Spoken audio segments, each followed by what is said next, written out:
एक बात मेरी समझ नहीं आई, जिसका जो चीज़ भी होता है मतलब प्राइवेट से प्राइवेट मैटर होता है वो लाकर यूट्यूब में रख देते हैं। क्या यूट्यूब में कोई जज बैठा है जो इनको इंसाफ दिलाएगा? अस्सलामु अलैकुम रहमतुल्लाहि व बरकातुहू my YouTube friends, welcome back to my channel. Hope कि आप लोग बिल्कुल ठीक ठाक है और आप सबकी दुआ से अल्हम्दुलिल्लाह मैं भी ठीक हूँ। और अल्लाह पाक से यही दुआ है कि आप लोग हमेशा सही सलामत रहें, खुश रहें अपने अपने घरों में अपनी फैमिली के साथ। आमीन सुम्मा आमीन। नमाज़ पढ़ा कीजिएगा, नमाज हम पर फ़र्ज़ है। सबसे पहले लेबनान वालों के लिए और फ़लस्तीन वालों के लिए दुआ की रिक्वेस्ट करूँगी।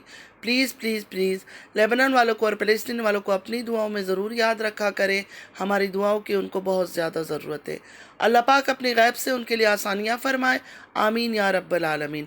अगर अभी तक आप लोगों ने मेरे चैनल को सब्सक्राइब नहीं किया तो प्लीज़ जल्दी से लाइक, सब्सक्राइब, शेयर कर लीजिए और बेल आइकन को क्लिक करना बिल्कुल भी मत भूलिएगा। बेल आइकन क्लिक करने से ये होगा, जब भी मैं कोई वीडियो अपलोड करूँगी सबसे पहले नोटिफिकेशन आप लोगों को मिलेगा। आप लोगों का लाइक, सब्सक्राइब, शेयर, कमेंट हमारे लिए हौसला अफजाई होता है। चलिए स्टार्ट करते हैं आज का रिएक्शन। कितने बहनों ने मुझे कमेंट्स में ये बताया कि हल्दी वाटर पियो, अदरक का जूस निकाल कर पियो, उसमें काली मिर्ची डालो, हनी डालो, सब कुछ करके देख लिया, गला किसी तरह भी सही नहीं हो रहा है। मतलब ठीक होता है थोड़ी देर के लिए, फिर ख़राब हो जाता है। एक्चुअली मैं खुद भी गड़बड़ कर रही हूँ। बीच बीच में बच्चे कुछ खाने पीने का कोल्ड वगैरह लेकर आते हैं, जैसे पेप्सी हो गया, कुछ हो गया, मैं पी जाती हूँ, एक दो सिप ले लेती हूँ और उसी की वजह से शायद मेरा तबीयत सही भी नहीं हो रहा है, मतलब गला सही नहीं हो रहा है। चलिए चलते हैं रिएक्शन की तरफ। सबसे पहले तो मैं अपनी बहनों से ये सवाल करना चाहती हूँ, बहन भाई जो भी मुझे सुनते हैं, जो यूट्यूब ब्लॉगर्स हैं, इन लोगों ने यूट्यूब को क्या समझा हो, चाहे वो इंडिया वाले हो चाहे पाकिस्तान वाले हो, कोई भी हो, क्या समझा हुआ है कि मतलब कुछ भी हो जाए, गलीज से गलीज हरकत, गंदे से गंदी बात, कुछ भी हो जाए वो यूट्यूब में आकर हम बता देंगे ऑन कैमरा तो हमें इंसाफ मिल जाएगा। पुलिस स्टेशन में क्यों नहीं जाते हैं, कोर्ट का दरवाज़ा क्यों नहीं खटखटाते? जब इनके साथ बुरा होता है, नाइंसाफ़ी होता है, तो ये लोग पुलिस में एफआईआर क्यों नहीं लिखाते, पुलिस में जाके रिपोर्ट क्यों नहीं करते, ऑन कैमरा बैठकर ये सब बातें क्यों बताते हैं? मुझे आप लोग एक बात बताएं कि अगर किसी औरत की इज्जत पर हमला हो रहा है तो वो औरत क्या करेगी? मतलब औरत हो, लड़की हो, एक घर में वो शादी होकर जाती है, उस घर में जाने के बाद जो लड़के का बाप है अगर उसकी इज्जत पर हाथ डाल रहा है, उसकी नज़र उस पर ख़राब है, तो वो क्या स्टेप लेगी? आज हम बात करने वाले हैं स्नैपी गर्ल के बारे में, जिनको सपना के नाम से जाना जाता है। आप सबको पता होगा, आज उन्होंने एक नई न्यूज़ दी, बिल्कुल लेटेस्ट न्यूज़ दिया। पूरे दिन से मैंने सुना उस न्यूज़ को लेकर हलचल मची हुई है यूट्यूब में। सपना का कहना है सूरज का और राजवीर के जो पापा है, मीन इनके जो ससुर जी है सपना का, उनकी नीयत सपना के ऊपर ख़राब है। मतलब वो जब घर पे थी वो पूरा कोशिश करते थे सपना को टच करने की, सपना की तरफ गलत आंखों से देखते थे। पहला सवाल इस बात पर मेरा सपना से है, जब सूरज से आपकी शादी हुई थी तो क्या अंकल जी उस टाइम से आपके ऊपर गलत नज़र डाल के बैठे हुए थे? अगर उस टाइम से गलत नज़र डाल के बैठे हुए थे तो आपने राजवीर से शादी क्यों किया? सूरज के जाने के बाद आपको तो किसी हाल में भी उस घर में नहीं रहना चाहिए था। सपना ने ये भी कहा कि राजवीर जब जिंदा था, राजवीर से इनकी शादी हो गई थी, उस टाइम पर भी राजवीर के पापा ने उनके साथ गलत हरकत करने की कोशिश किया और इस बात को लेकर राजवीर ने काफ़ी उनको डांटा, धमकाया है, मतलब बातें सुनाई है। दूसरा सवाल मेरा ये है सपना, सूरज के बाद आपने राजवीर से शादी कर लिया, विद इन 5 मंथ्स का आपने राजवीर से शादी कर ली। राजवीर के गुजरने के बाद आप उस घर में क्यों रुकी थी? जब आपको पता था कि आपका ससुर का नीयत ख़राब है, उनकी सोच ख़राब है, उनके इरादे आपके लिए ख़राब है, वो गंदा सोच रखते आपके लिए, तो राजवीर के जाने के बाद उस घर में रहने का क्या मतलब था? जब आपके ससुर का नीयत आप पर ख़राब था, हर चीज़ आपके सामने क्लियर था कि इस बंदे की नीयत अच्छा नहीं है, तो जब आपका हस्बैंड राजवीर गुज़र गया, दूसरी शादी के बाद राजवीर भी दुनिया से चला गया, फिर आप उस घर में किस हिम्मत से रुकी हुई थी? आपकी अपनी मुंह की बात है कि राजवीर के सामने भी ये सब चीज़ें हो चुका है, राजवीर की जीते जी भी ये सब चीज़ें हो चुका है, तो राजवीर के जाने के बाद आपको कैसे हिम्मत हुआ उस घर में इतना टाइम रुकने की? और आप जो अंकल जी को, राजवीर के बाप को हग करती है, गले लगाती है, जब आपको पता ही है कि आदमी सही नहीं है, ख़राब है। जैसे अभी आपने आके दुनिया के सामने ढिंडोरा पीट दिया कि वो इंसान अच्छा नहीं है, आपके साथ गलत ताल्लुकात कायम करना चाहता था। अंशु के साथ तक आपने बोला कि अंशु के कपड़ों को वो देखता था, अंशु के साथ गंदी गंदी बातें करता था। फिर आप उस घर में कैसे रुकी? और अंशु के जाने के बाद आपने इतना ड्रामा क्यों किया, इतना रोना धोना क्यों किया कि अंशु को मुझसे दूर कर दिया, अंशु चली गई है, अब मैं इस घर में नहीं रुकूंगी। अगर अंशु को आप अपने बेटी मानती और अंशु इस तरह उस घर से चली गई थी तो आपको तो खुश होना चाहिए था, आपको तो खुश होना चाहिए था कि अंशु इस दलदल से बच गई है। कल को अंशु रहती, कुछ और ये कर लेता ये आदमी इसके साथ। आपके कहने पर कह रही हूँ मैं, मुझे नहीं पता कि वो ऐसे है या नहीं है, लेकिन आप जो इतनी बड़ी तोहमत लगा रही है, इतना बड़ा ब्लेम गेम खेल रही है, उसके ऊपर मैं बोल रही हूँ कि आपको तो खुश होना चाहिए था कि अंशु बच गई है। और आपको तो उसी टाइम घर छोड़ देना चाहिए था जब राजवीर की डेथ हो गई थी, उसी टाइम आपको इस घर से निकल जाना चाहिए था। सबसे पहला सवाल, सबसे बड़ी सवाल यही है कि राजवीर के जाने के बाद आप इस घर में किस हिम्मत से रुकी और क्यों रुकी रही? सूरज के डेथ के बाद आपकी शादी राजवीर से कर दी गई। आपने ही शादी किया होगा ना अपनी मर्जी से, आपको बांध के रस्सी से लटका कर या किसी घर में कैद करके तो शादी नहीं करवाई होगी। शादी आपकी मर्जी से ही हुई है। चलो आपने राजवीर से शादी कर लिया, लेकिन राजवीर के जाने के बाद आप इस घर में क्यों रुकी रही? आप YouTube में काम करती है, अच्छी अर्निंग है आपकी, बहुत अच्छे व्यूज़ आपको आते हैं, और उस टाइम पे तो आपको और ज़्यादा व्यूज़ आते थे जब आप सूरज की वीडियो बनी, उसके बाद राजवीर की वीडियो बनी, तब आपके व्यूज़ बहुत ज़्यादा अच्छे थे।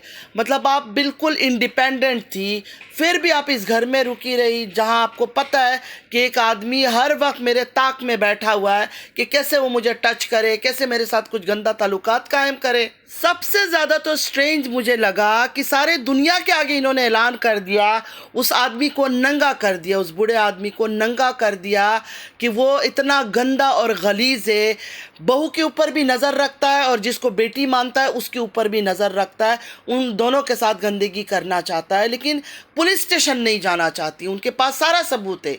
सपना जी का कहना है मेरे पास सारा सबूत है। मतलब इनको पहले से पता था कि ये सब होगा, इस तरह के लड़ाई होंगे, इस तरह के झगड़ा होंगे और इस तरह के सबूत लाऊंगी। ये तो वो लोग करते हैं जो प्लानिंग प्लॉटिंग करते हैं, तो इस वजह से वो सबूत इकट्ठा करके रखते हैं कि कल को जब मैं कुछ ऐसी हरकत करूंगी, अगर मेरे खिलाफ कोई खड़ा हुआ तो मैं ये सबूत उनके मुंह पर मारूंगी। सपना ने जो वीडियो सुनाया सिर्फ वन वे वीडियो हमने सुना है। उधर मौसा जी और कौन उनके साथ थे वो बात कम कर रहे थे, सपना उनको मौका नहीं दे रही थी, सपना ही बोली जा रही थी, मैंने ऐसे बोला, मैंने वैसा बोला। पहले तो उन्होंने इनकार किया कि हमें तो पता ही नहीं है, हमें तो किसी ने बोला ही नहीं है, लेकिन ज़्यादातर सपना ने ही बात किया। अभी वो रिकॉर्डिंग सपना ने कैसे किया नहीं पता। बहुत सारे बहनों का मैसेज आया मुझे इंस्टाग्राम में कि कल सपना लाइव आई थी कुछ देर के लिए और सपना को बहुत गलत किस्म के लोग कमेंट कर रहे थे और सपना आज बहुत चिढ़ गई थी, चिढ़कर इसने ये रिकॉर्डिंग लगाया था। सपना कहती है मैंने सबको बताया, किसी ने मेरी मदद नहीं की। मतलब सबको बताया कि सुसर जी ऐसे है, किसको बताया? अपनी माँ को, अपने भाई को बताया, और कौन मदद करता? सुसर जी को कोई जान से तो नहीं मार सकते थे ना, आपकी तरफ गलत नज़र से देख लिया, आपको छूने की कोशिश की, वो तो आपको कुछ करना चाहिए था, आपको फैसला लेना चाहिए था, आपको उस घर से निकलना चाहिए था। आपने सबको बताया, किसी ने आपका साथ नहीं दिया, आपके माँ और भाई ने भी साथ नहीं दिया। आपके माँ भाई जो आज आपके साथ खड़े हैं, कंधे पे कंधे मिला के, शोल्डर से शोल्डर मिला के आपके साथ खड़े हैं, क्या उन्होंने भी आपका साथ नहीं दिया? सबसे पहले तो आपको अपने माँ भाई को बताया होगा ना, उन्होंने आपका साथ क्यों नहीं दिया? क्या उनको आप पर भरोसा नहीं था, वो आप पर यकीन नहीं करते थे? आपको अंशु इतनी प्यारी थी, आपकी बेटी थी वो, आपने बेटी जैसा उसको प्यार दिया, तो आपका प्यार इतना जल्दी नफ़रत में कैसे बदल गया? वो तो एक माइनर सी बच्ची है। जिस तरह कुछ लोग कह रहे हैं कि अंशु को शायद सिखाया है घर वालों ने और अंशु ने इस तरह की बात की। देखिए बच्चों को हम जो सिखाते ना वो वही बात करते, लेकिन जब वो बात करते ना इतना तेज़ी से बात नहीं कर सकते जैसे अंशु ने बात किया अपनी वीडियो में, जो भाभी जी के ख़िलाफ़ सपना के खिलाफ जो वीडियो बनाया था अंशु ने। अंशु कह रही थी कि रॉड चैनल मेरे पास नहीं है, आपके पास कोई सबूत है, आपने मुझे दिया, पासवर्ड वगैरह दिया तो उसका स्क्रीनशॉट दे दो। बिल्कुल सही बोला है, आप तो हर चीज़ रिकॉर्ड करती है, सब चीज़ का सबूत रखती है, तो अंशु को अगर आपने ये सब चीज़ें दिया तो उसका भी तो सबूत होगा ना। अंशु ने क्लियर अपनी वीडियो में बताया कि रॉड चैनल मेरे पास नहीं है, आपने मुझे नहीं दिया है। अगर आपने मुझे दिया है कोई सबूत मुझे दिखा दे या तो फिर जाके केस कर दे। तो वो तो बहुत अच्छा बात बताया उसने, केस कर दे जाकर। अगर किसी ने चोरी किया तो वो हिम्मत करके यूज़ नहीं करेगा या तो फिर आपको लौटा देगा वो। आज जो आपने बात किया वो तो बहुत बड़ी, हर चीज़ की लिमिट तोड़ दिया आपने। जो बात किया आपने, जो इल्ज़ाम लगाया ससुर के ऊपर कि उनकी नज़र आप पर ख़राब थी, तो ऐसे इंसान तो समाज के लिए भी सही नहीं है, आस पड़ोस नेबर्स के लिए भी सही नहीं है, सेफ़ नहीं है ऐसा इंसान। किसी पर भी कभी भी गलत नज़र डाल सकता है, किसी बच्ची को बर्बाद कर सकता है। तो जाए जो जो सबूत आपके पास है इनके खिलाफ, अंकल जी के बारे में, आपके ससुर के बारे में, पुलिस स्टेशन लेकर जाए, इनके ऊपर केस फाइल करे। एक इंसान को आपने दुनिया के आगे मुंह दिखाने के काबिल नहीं छोड़ा, लेकिन आप कहती है मैं केस नहीं करना चाहती हूँ, ज़्यादा आगे नहीं बढ़ना चाहती हूँ। इससे आगे और क्या बढ़ेंगे आप सपना? जितना आगे बढ़ना था आप बढ़ चुकी है। अब आपका एक ही काम है कि जो जो चीज़ें आपके पास, जो एविडेंस है ना कि ये आदमी मेरे ऊपर नज़र डालता था, इसकी गलत नज़र थी या जो भी गंदा चीज़ आप लोगों के बीच में था, जैसे आपने कहा, तो वो सारी चीज़ें लेकर जाए पुलिस स्टेशन में और जाकर केस फाइल कर दे। बार बार आप उस माइनर बच्ची को बीच में लेकर आ रही है, शर्म आनी चाहिए आपको। आप तो शादीशुदा औरत है, 2 बच्चों की माँ है, आज़ाद किस्म की है, वो तो अपने माँ बाप के साथ रह रही है ना। आप बार बार उसका नाम बीच में क्यों लेकर आ रही है कि अंशु तुमने तो देखा है, अंशु तुम्हें तो पता है। आप क्या चाहती है कि आपके पास आ जाए वो, अपने माँ बाप सबको छोड़ दे, छोड़कर आपकी तरफ हो जाए? ऐसा तो नहीं हो सकता, ऐसा तो नहीं हो सकता है ना। वो बच्ची है, माइनर है, उसको अपने माँ बाप की ज़रूरत है इस टाइम पर।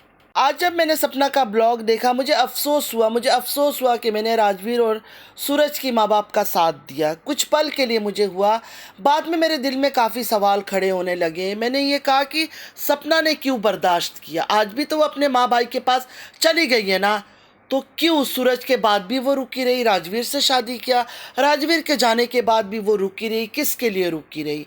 जब उसको पता चल गया था कि इस आदमी की नज़र मेरे ऊपर ख़राब है, तो वो किस हिम्मत से रुकी रही? वो छूने की कोशिश कर रहा है, करीब आने की कोशिश कर रहा है, वो इससे बड़ा भी कुछ कर सकता था। ऐसे घर में तो औरत कभी भी नहीं रुक सकती है, भले वो किसी होटल में जाके रुक लेगी, कोई किराया का मकान ले लेगी। सपना कोई मजबूर औरत नहीं है, वो अच्छा खासा पैसा कमाती है, उसके पास पैसे हैं।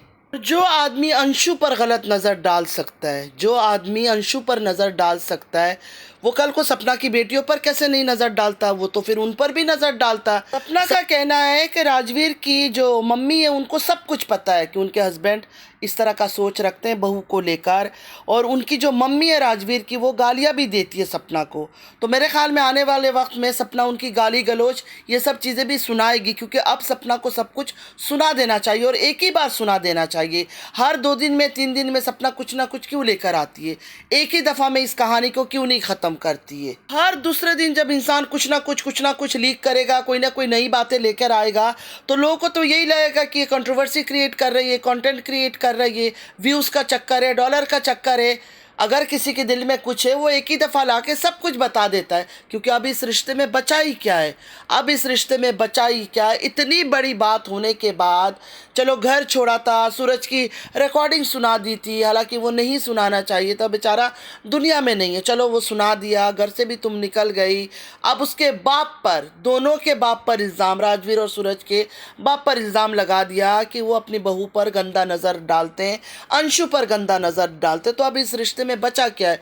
जाओ जाके केस फाइल करो। हम भी देखना चाहते हैं कि आप क्या कर सकती हो और क्या नहीं कर सकती हो। हर 2 दिन बाद आकर आप ऐसे करोगी तो लोग तो आपको झूठी नौटंकी ही बोलेंगे। अच्छा, सपना का कहना है कि अंशु की तरफ भी गलत नज़र था, अंशु से भी गंदी गंदी बातें करते थे, और यकीन माने उस दिन जब वो गांव में गए थे अंकल आंटी अंशु से मिलने के लिए, जब गाड़ी से उतरे अंकल की गले लगकर काफ़ी देर तक वो बच्ची रोई, अंशु रोई, और उनको देखकर मैं रोई हूँ इधर बैठ के। मुझे रोना आ रहा था उस बूढ़े माँ बाप को देखकर, क्योंकि अंशु से मिलके दोनों रो रहे थे। और अंशु ने तो काफ़ी देर तक अंकल जी को हक करके पकड़ा हुआ था। गंदा इंसान के गले लगकर अंशु कैसे रोई? अंशु को तो अजीब फील होना चाहिए था, सहम जाती इनको देखते ही, लेकिन नहीं, अंशु तो बहुत आराम से मिली है, बहुत प्यार से बात की है। सपना के पुराने वीडियोस में जाकर देखे, सपना खुद हक कर रही है, उनको गले लग रही है, हंस रही है, बोल रही है। एक आदमी जब तुम्हारे साथ इतना बुरा कर रहा था, राजवीर के होते हुए इतना बुरा उसने करने की कोशिश की, फिर आप कैसे उसके गले लग रही हो, कितने इतने नॉर्मल बिहेव कर रही हो? तो सपना से यही कहूँगी, अगर सच है जो चीज़ आपने बोला है तो इनको सज़ा दिलाओ, ऐसे आज़ाद मत छोड़ो। मिसाल बनो, आप मिसाल बनो, सिर्फ गंदगी यूट्यूब में लाने का मिसाल मत बनाओ, एग्जाम्पल मत बनो कि हर वक्त कुछ ना कुछ ससुराल वालों की गंदगी निकाल कर लाए। ससुराल वालों ने तो आज तक आपके बारे में कोई गंदी बात नहीं की। वो भी कहना चाहते तो कह सकते थे, मोबाइल भी ख़रीद सकते हैं, दूसरों की मोबाइल में भी बात कर सकते हैं। जो पड़ोसी नेबर के पास मोबाइल है, जिन्होंने चैनल बनाया है, उनके ज़रिए भी लोगों तक अपनी बातें पहुंचा सकते हैं। वो लोग तो ऐसा कुछ नहीं कर रहे हैं। उनकी तरफ से तो खामोशी है, आपकी तरफ से ऐसा लग रहा है हर दूसरे दिन कुछ ना कुछ निकल कर आ रहा है। जब से आपने घर छोड़ा है, आप उनको जीने नहीं दे रही हो, उनको छोड़ नहीं रही हो। अगर वो इतने बुरे हैं तो कोई सही स्टेप लो, वरना हर दूसरे दिन आकर यूट्यूब में गंदगी मत फैलाओ, लोगों को ख़राब मत करो। बहुत सारे जवान लड़के हैं जिनकी शादियां होनी है, जो ससुराल जाना है। आपकी वजह से अगर हर किसी के दिल में गंदगी पैदा हो जाए ससुर को लेकर, तो ये अच्छी बात नहीं है, सोसाइटी के लिए बहुत गलत हो जाएगा। जितनी दिल में आपकी नफ़रतें, जितनी बातें, जितना आपके साथ बुरा सुलूक हुआ, हर चीज़ लाकर यूट्यूब में एक ही दिन रख दो, हर दूसरे दिन मत लेकर आओ ये सब चीज़ें। बहुत से बच्चे, जो यंग बच्चे, आपको अपना रोल मॉडल समझते हैं कि ये रोल मॉडल औरत है, हस्बैंड चले गए फिर भी देखो कितना सीना ठोक कर जी रही है। तो उनके लिए अच्छा एग्जाम्पल बनो, गंदा एग्जाम्पल नहीं बनो। अच्छे चीज़ें सोसाइटी में फैलाओ, ना कि गंदगी। सास ससुर बुरे हैं, ससुर गंदे हैं, उनको सज़ा दिलाओ। और प्लीज़ अंशु का पीछा छोड़ दो, वो अभी बच्ची है और माइनर है। एक वक्त आप मेरी बेटी है, मेरी जिगर का टुकड़ा है, तो आप इतनी दिल में आपकी नफ़रत कैसे फटाफट भर गई? ऐसा लगता है कि आप तो पल में लोगों से नफ़रत करना शुरू कर देती हो, छोटी से छोटी बात पर। तो फ्रेंड्स, ये यूट्यूब का फंडा है, व्यूज़ का चक्कर है, कोई नहीं समझ सकता इस खेल को। हम लोग यूट्यूब में काम कर रहे हैं तो हमने देख लिया कि ये ड्रामा जब चलता है ना गंदगी का, ये अब कंटिन्यूसली चलता ही रहेगा, कुछ ना कुछ निकलता रहेगा। मेरी एक एक बात को आप लोग गौर से सुनना और फिर बात करना, समझने की कोशिश कीजिए कि राजवीर के जाने के बाद ये क्यों रुकी हुई थी उस घर में। वो घर जब इतना ही अनसेफ है तो इसको तो उस घर से फटाफट निकल जाना चाहिए था। मेरी जो क्वेश्चन है ना, बिल्कुल लॉजिक वाली क्वेश्चन है, आप लोग खुद भी इस बात को सोचें। और अभी भी ये क्यों नहीं कानून के पास जाना चाहती, जब दुनिया के आगे तुमने उनका मुँह काला कर दिया, उनको गंदा गलीज़ बना दिया। इससे और गंदा तो कुछ नहीं हो सकता है ना, कि बहू पर भी गंदा नज़र डाल रहा है, बेटी पर भी गंदा नज़र डाल रहा है। उसके बाद ये साथ फ़ौरन धमकी भी दे देती, इमोशनल धमकी, कि अगर मुझे कुछ हो गया, अगर मैंने कुछ कर लिया। ये किस तरह की बातें, ये किस तरह की बातें? दो दो बेटियाँ आपने पैदा की हुई है, उनके लिए जियो, लेकिन दूसरों को भी जीने दो। और अगर किसी पर कुछ बात करना है, इल्ज़ाम लगाना है, सबूत है तो सबूत लेकर जाओ पुलिस के पास और सज़ा दिलवाओ। तो फ्रेंड्स, आज के लिए इतना ही। उम्मीद है आज का वीडियो आप लोग को अच्छा लगा होगा। अगर अच्छा लगा है तो लाइक, सब्सक्राइब, शेयर ज़रूर कीजिएगा। कोई भी बात बुरी लगी है तो कमेंट में बताइएगा। नमाज़ पढ़ा कीजिएगा, नमाज़ हम पर फ़र्ज़ है। चलती हूँ, दुआ में याद रखिएगा। ज़िंदगी रही, फिर मुलाकात होगी। अल्लाह हाफिज़।